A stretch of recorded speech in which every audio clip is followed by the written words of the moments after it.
Kejadian pasal 21. Ishak lahir. Ayat 1, Tuhan memperhatikan Sarah, seperti yang difirmankannya, dan Tuhan melakukan kepada Sarah seperti yang dijanjikannya. Maka mengandunglah Sarah, lalu ia melahirkan seorang anak laki-laki bagi Abraham dalam masa tuanya, pada waktu yang telah ditetapkan, sesuai dengan firman Allah kepadanya. Abraham menamai anaknya yang baru lahir itu Ishak, yang dilahirkan Sarah baginya. Kemudian Abraham menyunat Ishak anaknya itu ketika berumur 8 hari, seperti yang diperintahkan Allah kepadanya. Adapun Abraham berumur 100 tahun, ketika Ishak anaknya lahir baginya. Berkatalah Sarah, Allah telah membuat aku tertawa, setiap orang yang mendengarnya akan tertawa karena aku. Lagi katanya, Siapakah tadinya yang dapat mengatakan kepada Abraham, Sarah menyusui anak?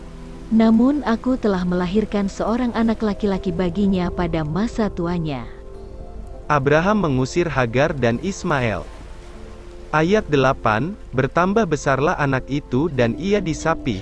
Lalu Abraham mengadakan perjamuan besar pada hari Ishak disapi itu.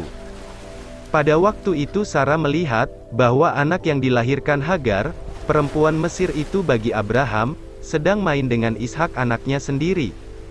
Berkatalah Sarah kepada Abraham, Usirlah hamba perempuan itu beserta anaknya, sebab anak hamba ini tidak akan menjadi ahli waris bersama-sama dengan anakku Ishak. Hal ini sangat menyebalkan Abraham oleh karena anaknya itu. Tetapi Allah berfirman kepada Abraham, Janganlah sebal hatimu karena hal anak dan budakmu itu.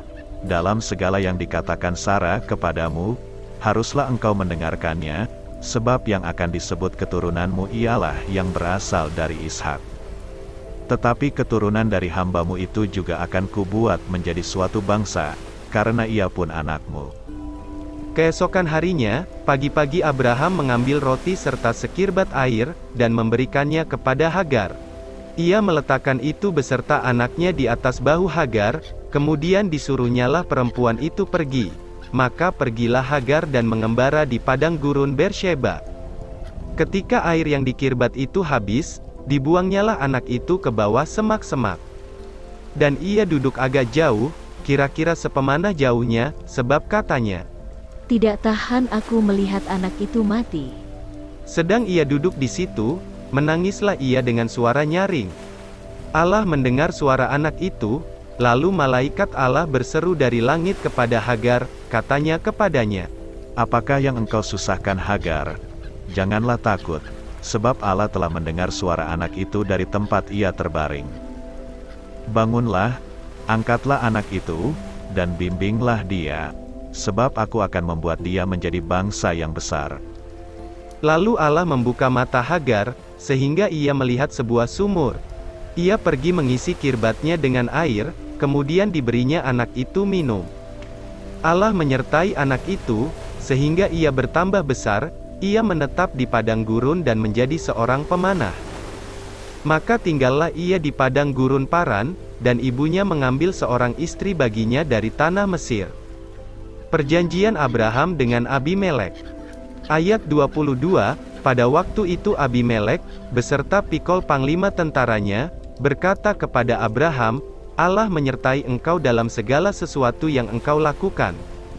Oleh sebab itu, bersumpahlah kepadaku di sini demi Allah, bahwa engkau tidak akan berlaku curang kepadaku, atau kepada anak-anakku, atau kepada cucu cicitku, sesuai dengan persahabatan yang kulakukan kepadamu, demikianlah harus engkau berlaku kepadaku, dan kepada negeri yang kau tinggali sebagai orang asing.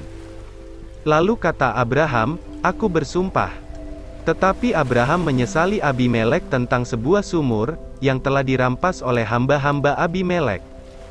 Jawab Abimelek, aku tidak tahu siapa yang melakukan hal itu, lagi tidak kau beritahukan kepadaku, dan sampai hari ini belum pula ku dengar. Lalu Abraham mengambil domba dan lembu, dan memberikan semuanya itu kepada Abimelek, kemudian kedua orang itu mengadakan perjanjian. Tetapi Abraham memisahkan 7 anak domba betina dari domba-domba itu. Lalu kata Abimelek kepada Abraham, untuk apakah ketujuh anak domba yang kau pisahkan ini?" Jawabnya, "Ketujuh anak domba ini harus kau terima dari tanganku, untuk menjadi tanda bukti bagiku, bahwa akulah yang menggali sumur ini." Sebab itu orang menyebutkan tempat itu Bersheba, karena kedua orang itu telah bersumpah di sana. Setelah mereka mengadakan perjanjian di Bersheba, pulanglah Abimelek beserta Pikol panglima tentaranya, ke negeri orang Filistin. Lalu Abraham menanam sebatang pohon tamariska di Bersheba, dan memanggil di sana nama Tuhan, Allah yang kekal. Dan masih lama Abraham tinggal sebagai orang asing di negeri orang Filistin.